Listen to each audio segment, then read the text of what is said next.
Thanks very much for joining us in the trenches with Dave Lapham, brought to you by First Star Logistics. As always, coming to you from our beautiful new studios. And we have an unbelievable guest.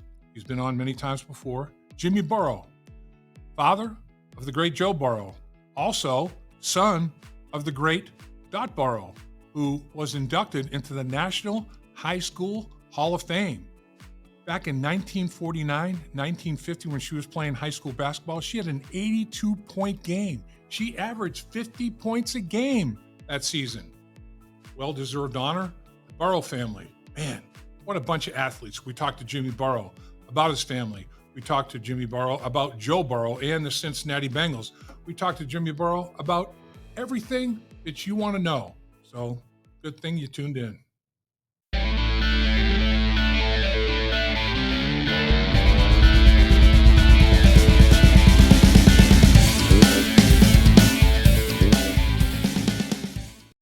Really appreciate you taking time to join us in the trenches with Dave Lapham, brought to you by First Star Logistics. As always, we're coming to you from our outstanding studios in our brand new building.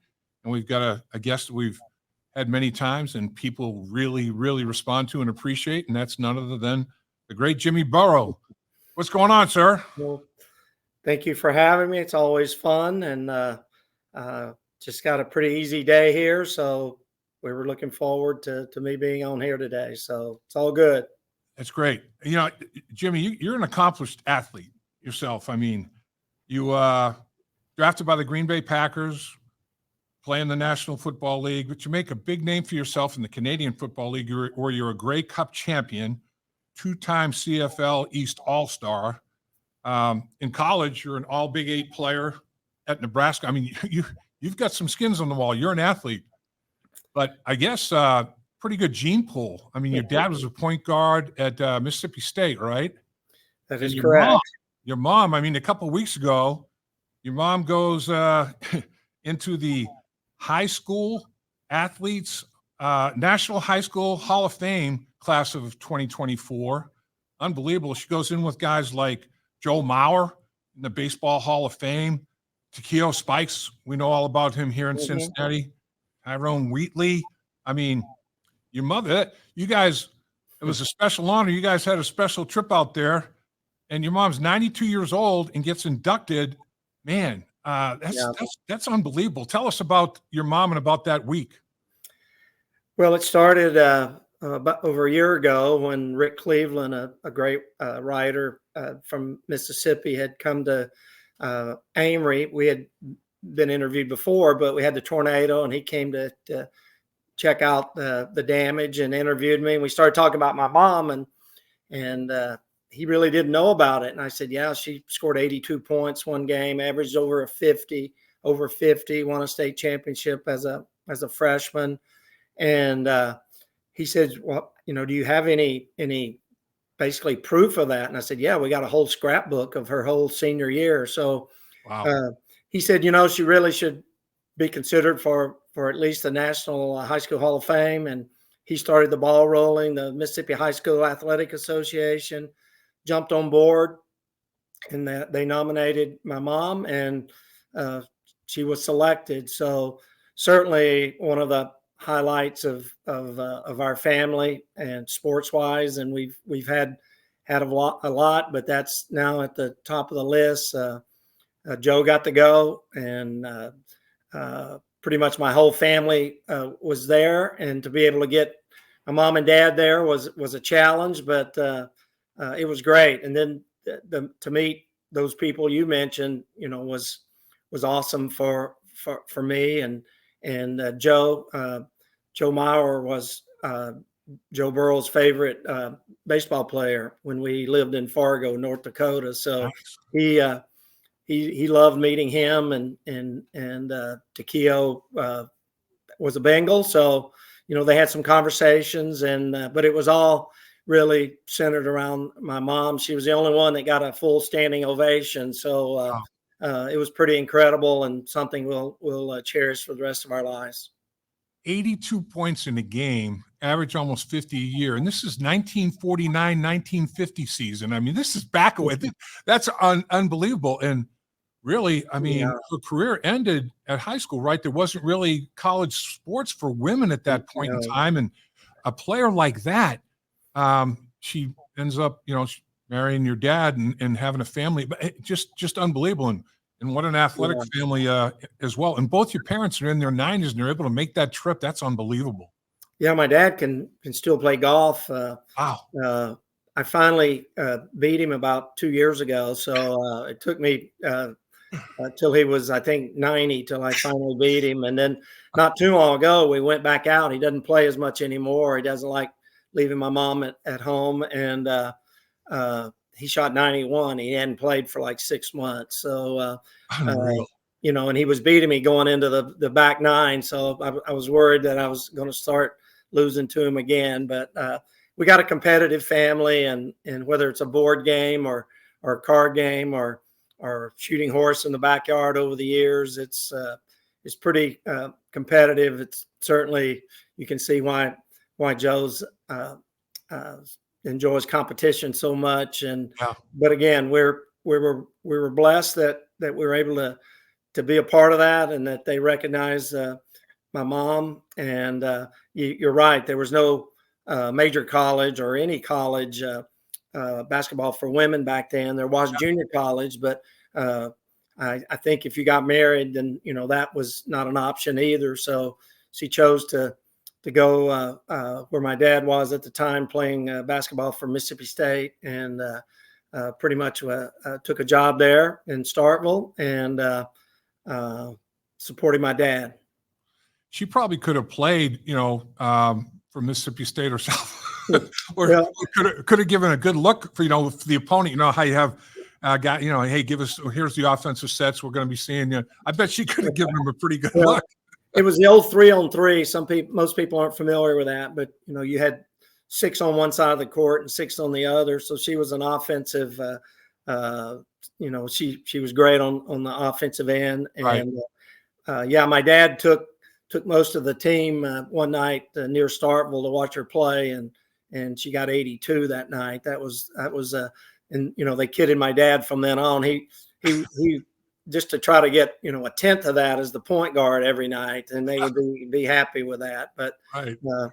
It's great. All of us, my brother, sister, we started being shown that scrapbook at a very early age, and then my boys and other grandchildren of my parents knew all about that from a long time ago. So we knew that we were fortunate that we came from a pretty athletic family. So it was good.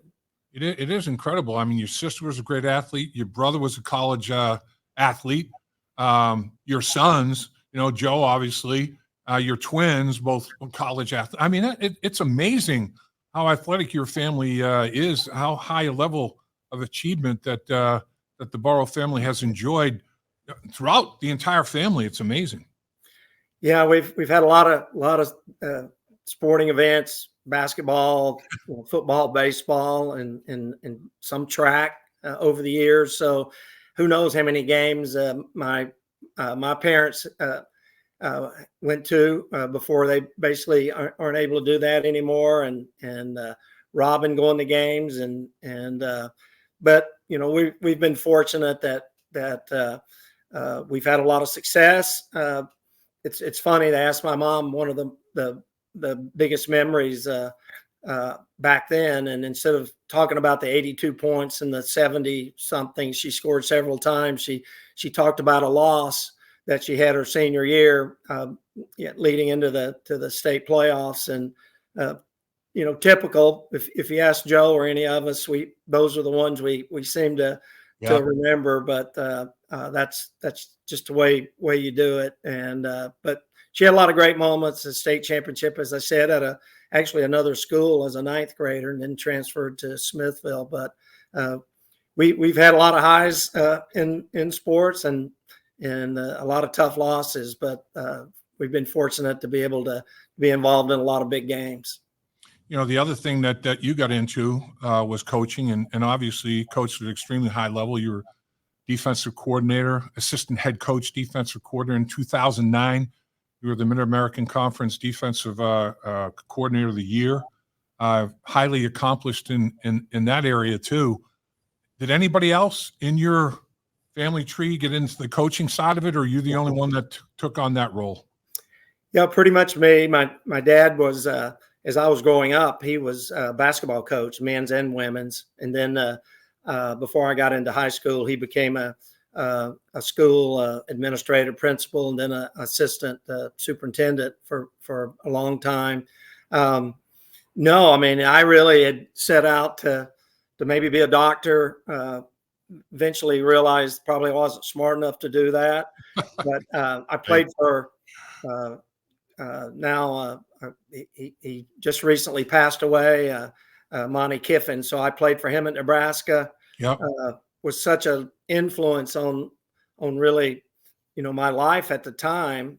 I said, hey, I want to be like him and be a coach. Of course, there's only one Monty Kiffin. So that kind of led me in the direction of the coaching profession. I've stayed in touch with Coach Kiffin over the years, he was always a mentor. We had him in to visit here at Ohio University. And so, it was a sad day the other day when we learned of that, but that's kind of the reason that I got into coaching. That's something. Joe, obviously you mentioned was at the event. He had to be real proud of his grandmother for sure, and I know he's proud of his family. There's no question about it. How did he look? How did he seem like he's geared up and ready to go, Jimmy? Yeah, he was there to support his grandmother, and Yep. so he kind of avoided being the center of attention the best he could. And if somebody kind of wanted to picture something, he said, "Hey, why don't you just get one of my grandmothers?" So he understood, why he was there for all of us to enjoy the day of my mom getting inducted. But yeah, we talked a little just about how he felt. It was all positive, and I think I've mentioned before his favorite time of the year or his favorite thing to do, and it's been like that forever, is to practice football. So that's coming up. He's really looking forward to it, as well as us. It's a long time between his last game last year and what will be his first game this coming season. So we're excited. He's excited, and we're looking for a big year from Joe and the Bengals. As you know, I mean, everybody wants to know everything there is to know about your son, Joe, including his hair. When he grows his hair long, everybody, when he has it styled, everybody's all in the rage about it. Now there are rumors that he's got a little bit of a buzz cut going. What's going on with Joe's hair, Jimmy? What can we expect? I'm not going to comment on how he looks right now, but he's always willing to pull a surprise here and there, whether it's his hair or what he wears. And right.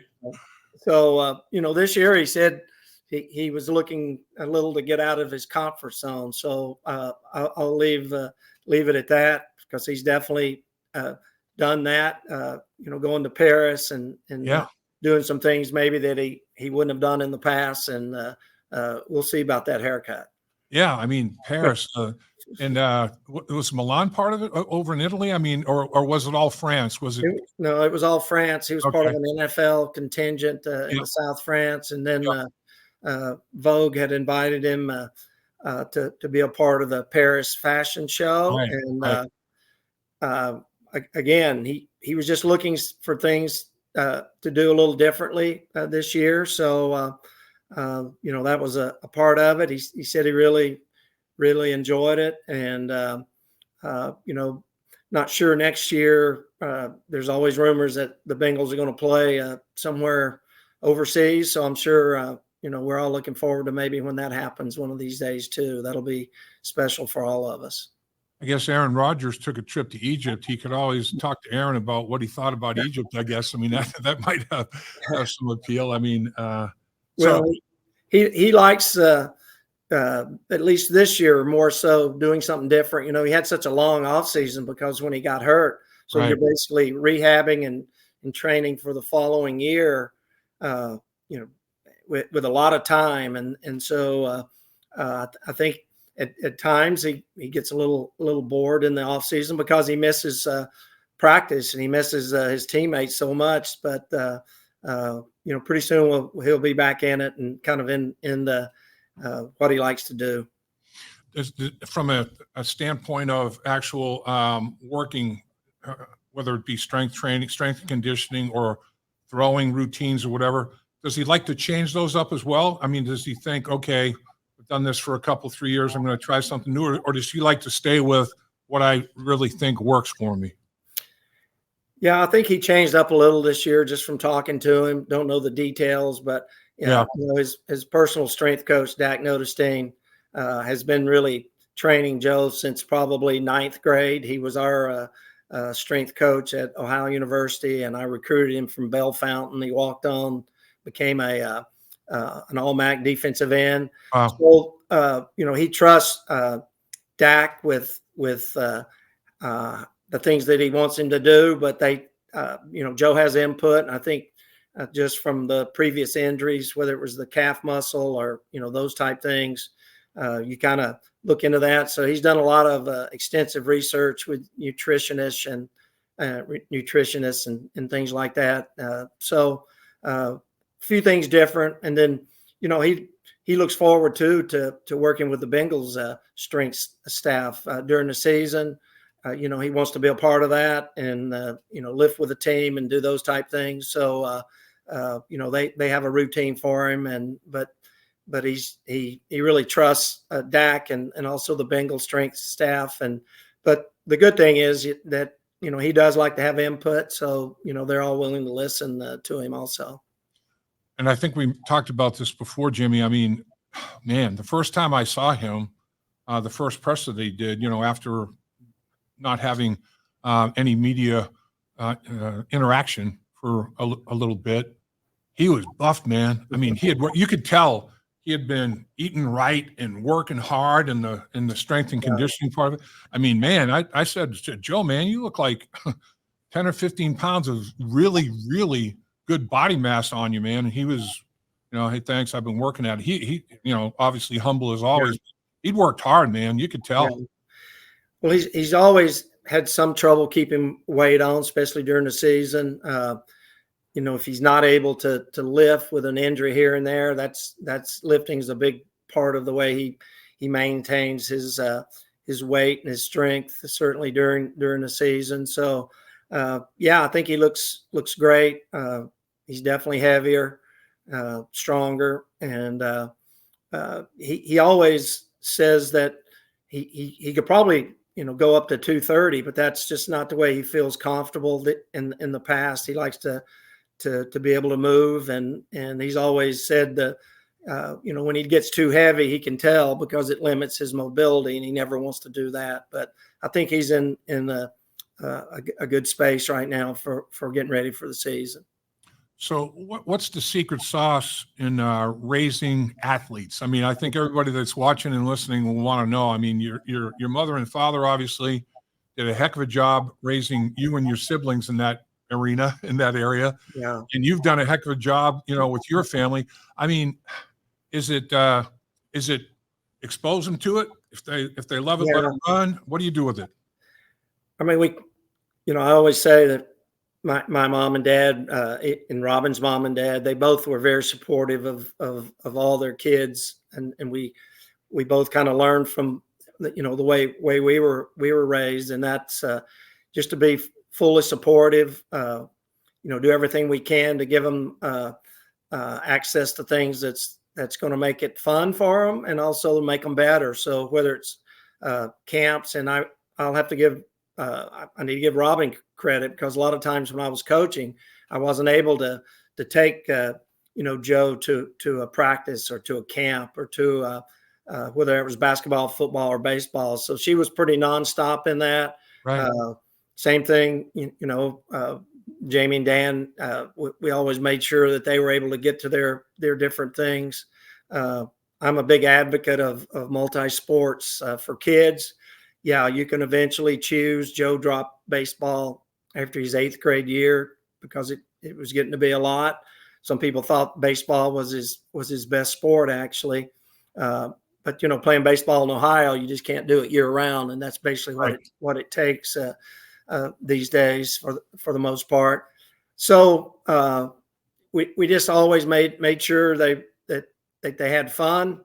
Our family's competitive, so there was always an emphasis on doing the best you can. But as long as they were keeping score, you might as well try to win, right? So probably that failed at that part of it because none of us are very good losers. So we dwell on it too much and look back on those type things. But just being supportive of Joe, not being so overbearing, because as a coach, I'm watching him and I'm realizing that he's really good athlete, but he was willing to listen to me. We watched some film as he grew up, and just wanted it always to be fun to watch film with me, not something that, oh man, I think Thursday night my dad's off, we got to watch film again.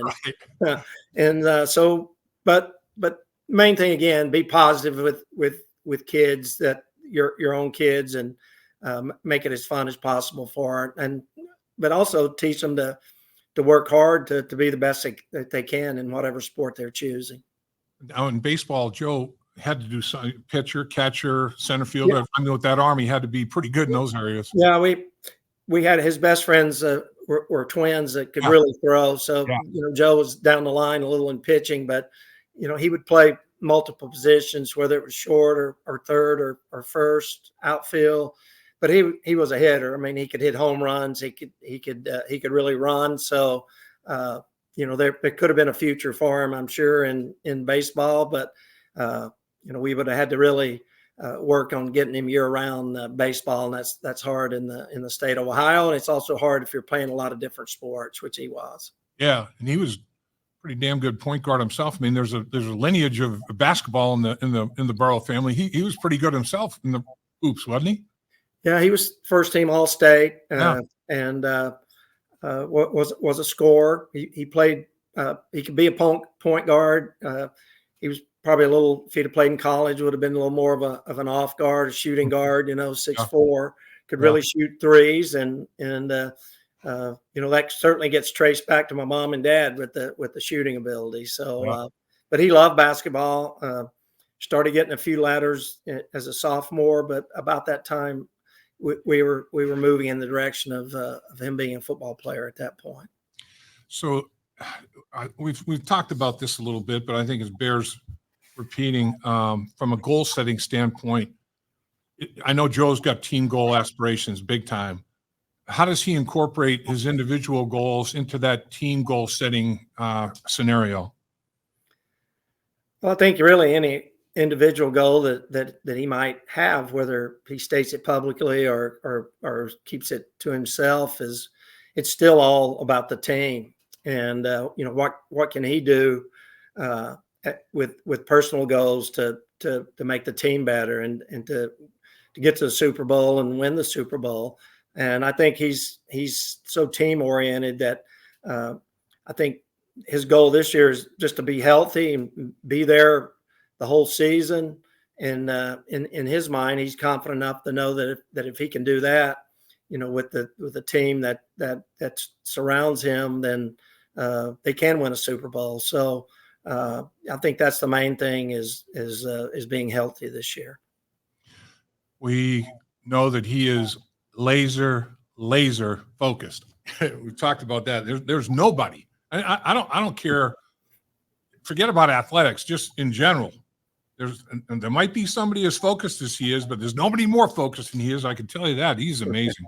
Well, he's already moved in that direction. He got some of his the different things that he's got obligations to do with some of his marketing. He got that out of the way last week, and we pretty much know now that we'll probably see him this weekend, and then there won't be that much communication between Robin and me and Joe till basically game time. and then we might see him at a practice or something. But you're right. I mean, he really blocks out the noise, so to speak, and to a certain extent that includes family also. With you guys, you and Robin's assistants, the Burrow family, the Joe Burrow Foundation has done some unbelievable things in a very, very quick fashion. I mean, the golf tournament, I mean, a 2-year wondrous success. The second annual Joe Burrow golf outing was unreal. I know you guys have done multiple events. Give us a little update, Jimmy, on what's going on with the Joe Burrow Foundation. Yeah, we've had a great response. Joe provides the platform and knows he does have a platform to do a lot of good things with children's mental health and food insecurity. So we're doing a lot of partnership with La Soup there in Cincinnati to maybe put the same type of a thing that they do there in Cincinnati here in Southeast Ohio and also in Baton Rouge. So we took a lot of grant applications last year and continue to do that this year. And once again, we just feel fortunate that we have an opportunity to help, and everybody is willing to help. Support the Joe Burrow Foundation. You can go to joeburrow.org to read about it. The golf tournament was a great success, and we continue to do things to really accomplish our mission in the Joe Burrow Foundation, as I said, to provide resources and finances for food insecurity and to help families with children that have some mental health issues to try to help them pay the bills. So it's all great. We have a lot of good things coming up, and we appreciate everybody's support.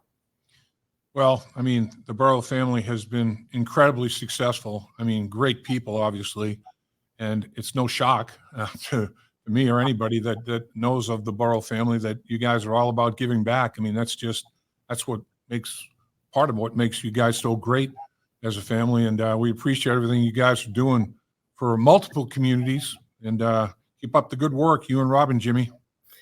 Well, we have a lot of good people that are part of it, and they're helping. Amy Floyd is our executive director over there in Cincinnati, and she's awesome. She has a passion for what we're doing, and that's good.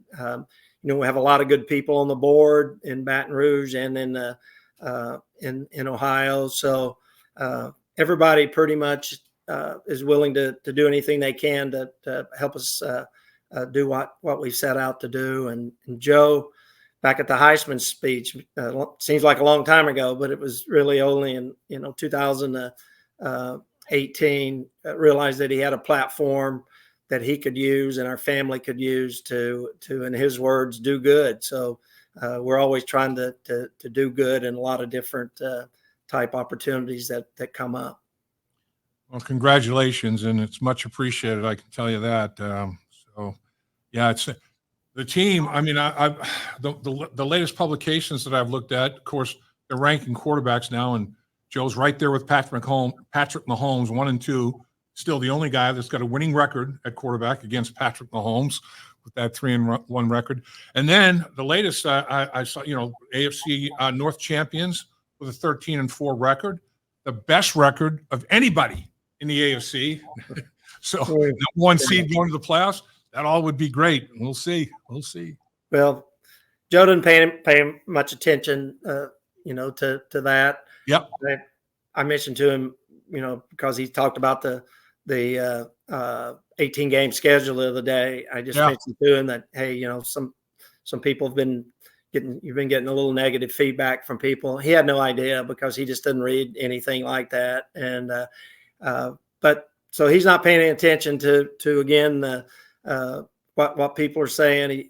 He's really good at blocking out those type things. But it's always good to, if they're going to pick things, you might as well be picked up there at the top, because then you got a chance and you got a good team, and there's a lot of people that are confident that our team's going to do well. So but Joe would be the first to tell you, we'll see. That's his thing. I'll say, how's so-and-so doing? He'll say, well, we'll see. So we'll see how we're going to do, but I'm confident we're going to have a big year.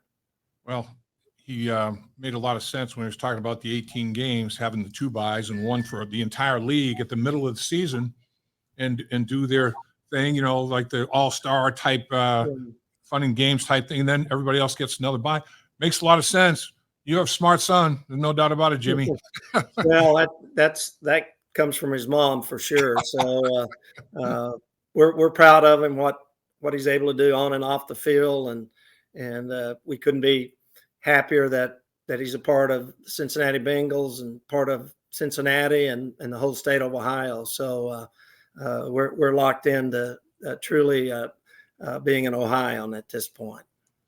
Well, Jimmy, thanks for your time as always. I know you're busy all the time, and I know you're even going to get busier. So appreciate you carving time for us today, sir. All right. Thanks for having me. Have a great week, and I'm sure I'll be at a golf tournament here and there that I'll see, and we'll be able to hang out a little. Sounds great. Okay. All right. Thank you. All right. Bye. Dave Lapham here, and every day I am grateful for my experience to have played professional football.